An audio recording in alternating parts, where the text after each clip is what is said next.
કલ્પના કરો, ગુજરાતની એક એવી પવિત્ર ટેકરીની જ્યાં સાંજ પડતા જ બધું શાંત થઈ જાય છે, જ્યાં સાંજની આરતી પછી મંદિરના મુખ્ય પૂજારીને પણ ત્યાં રોકાવાની મંજૂરી નથી. આખી રાત એ પવિત્ર શિખર આમ નિર્જન કેમ થઈ જાય છે? એવું તે શું રહસ્ય છે ત્યાં? સ્વાગત છે તમારું ગગનશ્રી ધરાણીની આ નવી ચર્ચામાં. આજે આપણે ચોટીલાના ચામુંડા માતાના મંદિરના એ જ રહસ્યને ઉઘાડવાનો પ્રયાસ કરીશું. આપણે એની પાછળની ધાર્મિક માન્યતાઓ, સ્થાનિક કથાઓ અને વૈજ્ઞાનિક તથ્યોની પણ ઊંડાણપૂર્વક તપાસ કરીશું. તો ચાલો શરૂ કરીએ. ચોટીલા ડુંગર લગભગ 1200 ફૂટ ઊંચો અને માં ચામુંડા ત્યાં બિરાજમાન છે. ત્યાં પહોંચવા માટે ભક્તોને લગભગ 600 થી 900 જેટલા પગથિયા ચડવા પડે છે. બિલકુલ. અને આ માત્ર એક યાત્રા નથી, પણ એક શ્રદ્ધાની કસોટી છે.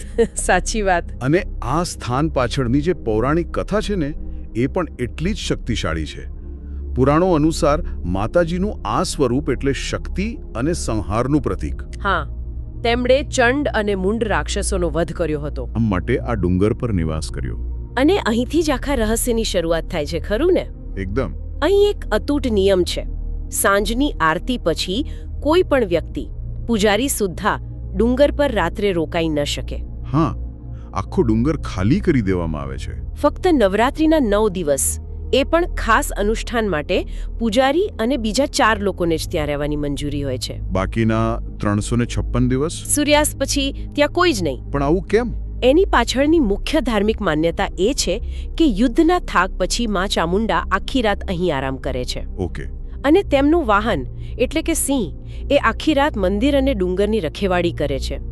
એવી દ્રઢ માન્યતા છે કે આ સ્વયં માતાજીનો જ આદેશ છે કે કોઈ એમના આરામમાં ખલલ ન પહોંચાડે. બરાબર. અને આ પરંપરા સદીઓથી ચાલી આવે છે.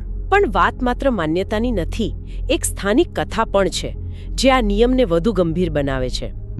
એવાય છે કે વર્ષો પહેલા એક વ્યક્તિએ આ નિયમને પડકાર્યો, કદાચ કુતૂહલવશ કે પછી અહંકારમાં, અને રાત્રે ત્યાં છુપાઈને રોકાઈ ગયો. સવારે એ માણસ ડુંગરની તળેટીમાં બેભાન અવસ્થામાં મળ્યો. અને હોશમાં આવ્યા પછી એણે જે કહ્યું એ રૂવાણા ઊભા કરી દે તેવું હતું. શું કહ્યું એણે? એણે કહ્યું કે કોઈ અદૃશ્ય શક્તિએ તેને હવામાં ઉછાળીને નીચે ફેંકી દીધો હતો. એ ઘટના પછી કોઈએ ફરીથી આવી હિંમત નથી કરી. આવી દંતકથાઓ શ્રદ્ધાને તો મજબૂત બનાવે જ છે, પણ સાથે સાથે નિયમનું પાલન પણ સુનિશ્ચિત કરે છે. ખરેખર. અને આવી દંતકથાઓ અને તેની પાછળ છુપાયેલા રહસ્યો જો તમને પણ વિચારવા પર મજબૂર કરતા હોય તો આ ચર્ચાને એક લાઈક આપીને અમારી ચેનલને સબસ્ક્રાઇબ કરવાનું ન ભૂલતા, કારણ કે હવે આપણે આ રહસ્યના બીજા પાસા તરફ જઈ રહ્યા છીએ. આ તો થઈ શ્રદ્ધાની વાત, પણ શું આ સિંહની વાત પાછળ કોઈ વાસ્તવિક ભૌતિક સત્ય છુપાયેલું હોઈ શકે? હવે અહીંથી જ આખી વાત એક નવો વળાંક લે છે. ચાલો આ દૈવી સિંહની વાતને એક ક્ષણ માટે બાજુ પર મૂકીએ અને વન્યજીવનના પુરાવાઓ પર નજર કરીએ. ઓકે. વન વિભાગના રિપોર્ટ્સ આ દિશામાં ચોક્કસ સંકેત આપે છે. ખબર છે, 2021માં અમદાવાદ નજીક એક દીપડાના પગના નિશાન મળ્યા હતા. અને ટ્રેકિંગ કરતા કરતા ખબર પડી કે એ નિશાન છેક ચોટીલાના ડુંગરાળ વિસ્તાર સુધી પહોંચ્યા હતા. કેટલું દૂર છે? લગભગ 180 કિલોમીટર. 180 કિલોમીટર? મતલબ કે આ તો આખો એક કોરિડોર થયો કહેવાય. બરાબર. દીપડાઓનો કુદરતી કોરિડોર. અને ચોટીલા જેવો પથરાળ અને ઊંચાઈવાળો વિસ્તાર તો દીપડાઓ માટે સ્વર્ગ સમાન ગણાય. કેમ કે ત્યાં એમને છુપાવવા માટે અને શિકાર પર નજર રાખવા માટે ઉત્તમ જગ્યા મળી રહે. અને સૌથી મહત્વની વાત, દીપડાઓ નોક્ટર્નલ પ્રિડેટર્સ છે, એટલે કે નિશાચર શિકારી. રાત્રે જ સક્રિય થાય. હા, તેઓ માનવ વસ્તીથી બચવા માટે પોતાની બધી ગતિવિધિઓ રાત્રિના સમયે જ કેન્દ્રિત કરે છે. એટલે દિવસ દરમિયાન હજારો ભક્તોની ભીડ, ઘંટારવ અને અવાજને કારણે તેઓ છુપાયેલા રહે છે. અને રાત્રે જ્યારે ડુંગર ખાલી અને શાંત થઈ જાય ત્યારે આખું ડુંગર તેમના સામ્રાજ્યમાં ફેરવાઈ જાય છે. એમના શિકાર કરવાનો અને હરવા ફરવાનો એ મુખ્ય સમય બની જાય છે. અને આ કોઈ કાલ્પનિક ભય નથી, ખરું ને? બિલકુલ નહીં. તિરુપતિના પહાડી રસ્તાઓ પર જે દુઃખદ ઘટનાઓ બની છે એ આનું ઉદાહરણ છે. જ્યાં રાત્રિના સમયે દીપડાના હુમલામાં ભક્તોએ જીવ ગુમાવ્યા છે. હા, આ જોતા ચોટીલા પરનો રાપ્રી પ્રતિબંધ એ માનવ વન્યજીવ સંઘર્ષ એટલે કે હ્યુમન વાઇલ્ડ લાઇફ કોન્ફ્લિક્ટ ને ટાળવા માટેનું એક અત્યંત વ્યવહારુ અને સુરક્ષાત્મક પગલું પણ હોઈ શકે છે. તો આ તો એકદમ સ્પષ્ટ છે. ધાર્મિક માન્યતા અને વ્યવહારુ સુરક્ષા અહીં એકબીજા સાથે જોડાયેલી છે. ચોક્કસ. માતાજીના સિંહની વાર્તા લોકોને રાત્રે દૂર રાખે છે, જે વાસ્તવમાં તેમને દીપડા જેવા શિકારી પ્રાણીઓથી સુરક્ષિત રાખે છે. આ તો એક પ્રકારનું એન્શિયન્ટ રિસ્ક મેનેજમેન્ટ થયું. હા, કહી શકાય. પણ આનાથી એ વાતનો જવાબ નથી મળતો કે પેલા વ્યક્તિને કોઈ અદૃશ્ય શક્તિએ કેમ ફેંકી દીધો. બરાબર. દીપડો હુમલો કરે, ફાડી ખાય, પણ હવામાં ઉછાળીને ફેંકી ન દે. અહીંથી આપણી તપાસનો બીજો તબક્કો શરૂ થાય છે. ગગનભાઈએ જે વિગતવાર પુરાવાઓ આપ્યા છે તે દર્શાવે છે કે આ માત્ર એક માન્યતા નથી, પણ તેની પાછળ એક વાસ્તવિક જોખમ પણ હોઈ શકે છે. સાચો મુદ્દો. હવે આપણે એવા ક્ષેત્રમાં પ્રવેશી રહ્યા છીએ જ્યાં વિજ્ઞાન પણ રહસ્યમય લાગે છે, જે અનુભવાય છે પણ દેખાતું નથી, કદાચ સંભળાય છે પણ આપણી જાણ બહાર. એટલે આનો સંબંધ ઇન્ફ્રાસાઉન્ડ સાથે હોઈ શકે છે. ઇન્ફ્રાસાઉન્ડ એટલે કે એવો અવાજ જે આપણે સાંભળી નથી શકતા.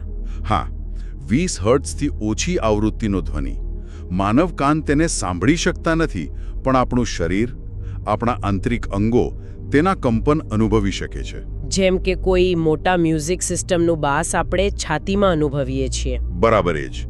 તો આ ન સંભળાતા અવાજની એવી તે શું અસર થાય કે કોઈને એમ લાગે કે તેને હવામાં ઉછાળી દીધો? એની માનવ શરીર અને મન પર ખૂબ જ વિચિત્ર અસરો થઈ શકે છે.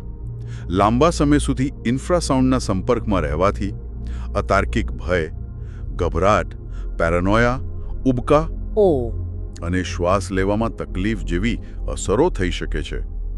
કેટલાક સંશોધનો તો એવું પણ કહે છે કે તે આંખના ડોળામાં કંપન પેદા કરી શકે છે.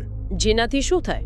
જેનાથી વ્યક્તિને પોતાની દૃષ્ટિની ધાર પર પડછાયા કે અસ્પષ્ટ આકૃતિઓ દેખાય, એટલે કે ભૂત દેખાયાનો ભ્રમ થઈ શકે છે. આ તો ખરેખર ડરાવણું છે. પણ ચોટીલા ડુંગર પર આવો અવાજ આવે ક્યાંથી? કુદરતી રીતે જ. પર્વતો પરથી જ્યારે રાત્રે ઝડપી પવન પસાર થાય, ખાસ કરીને ખડકોની તિરાડો કે ગુફાઓમાંથી, ત્યારે કુદરતી રીતે જ ઇન્ફ્રાસાઉન્ડ ઉત્પન્ન થાય છે. હા. ચોટીલા ડુંગરની ઊંચાઈ અને એની ભૌગોલિક રચના એ રાત્રિના સમયે આવા ભયાનક ધ્વનિ તરંગો ઉત્પન્ન કરવા માટે આદર્શ છે. હવે સમજાયું. કલ્પના કરો, એક વ્યક્તિ રાત્રે એકલો આવી જગ્યાએ હોય, તેને અચાનક અત્યંત ભય અને ગભરાટનો અનુભવ થાય, છાતી પર દબાણ લાગે, પડછાયા દેખાય. બસ આ સ્થિતિમાં તે પોતાનું સંતુલન ગુમાવીને પડી શકે છે અને તેને એવું જ લાગશે કે કોઈ અદૃશ્ય શક્તિએ તેને ધક્કો માર્યો. વાહ! આ એક સંભવિત વૈજ્ઞાનિક સમજૂતી છે. ગગનભાઈએ જે સ્ત્રોત આપ્યા છે તેમાં એનર્જી વોર્ટેક્સની થિયરીનો પણ ઉલ્લેખ છે. આ શું છે? આ તો સાયન્સ ફિક્શન જેવું લાગે છે. લાગે છે, પણ તેની પાછળ પણ વિજ્ઞાન છે. ઘણા પ્રાચીન મંદિરો અને પવિત્ર સ્થળો પૃથ્વીના એવા ભૌગોલિક બિંદુઓ પર બાંધવામાં આવ્યા છે જ્યાં પૃથ્વીનું ચુંબકીય ક્ષેત્ર એટલે કે જીઓમેગ્નેટિક ફિલ્ડ અસામાન્ય રીતે તીવ્ર હોય છે. જાણે પૃથ્વી પરના કોઈ કુદરતી મેગ્નેટિક પોઈન્ટ્સ. પણ એનાથી શું ફેર પડે? પ્રાચીન સંસ્કૃતિઓ આ સૂક્ષ્મ ઉર્જા પ્રત્યે ખૂબ સંવેદનશીલ હતી. હવે વિજ્ઞાન ઉમેરીએ. મંદિરમાં વપરાયેલા ગ્રેનાઇટ અને ક્વાર્ટઝ જેવા પથ્થરોમાં પીઝોઇલેક્ટ્રિક અસર હોય છે. એટલે કે દબાણ હેઠળ વીજળી ઉત્પન્ન કરવાની ક્ષમતા. બરાબર. હવે વિચારો, હજારો ભક્તો સદીઓથી આ પગથિયા પર ચાલી રહ્યા છે. ઓકે. આ સતત દબાણને કારણે પથ્થરોમાંથી એક સૂક્ષ્મ એનર્જી ફિલ્ડ ઉત્પન્ન થાય છે. દિવસ દરમિયાન ભીડમાં તેની અસર ન વર્તાય, પણ રાત્રે જ્યારે સંપૂર્ણ શાંતિ હોય, હા, ત્યારે આ સૂક્ષ્મ ઉર્જા અને પૃથ્વીના તીવ્ર ચુંબકીય ક્ષેત્રનું મિશ્રણ માનવ મગજના તરંગો પર અસર કરી શકે છે, જેનાથી ચક્કર આવવા, અસ્વસ્થતા થવી કે કોઈ વિચિત્ર હાજરીનો અનુભવ થઈ શકે છે. ખરેખર અદ્ભુત. એટલે આપણી પાસે 3 કારણો છે. એક વાસ્તવિક દીપડો, બીજો મનને ભ્રમિત કરતો ઇન્ફ્રાસાઉન્ડ અને ત્રીજું શરીરને અસ્વસ્થ કરતું એનર્જી ફિલ્ડ. જો વિજ્ઞાન અને આધ્યાત્મનો આ સંગમ તમને પણ આટલો જ રસપ્રદ લાગી રહ્યો હોય તો અમારી સાથે જોડાયેલા રહેવા માટે ચેનલને સબસ્ક્રાઇબ જરૂર કરજો.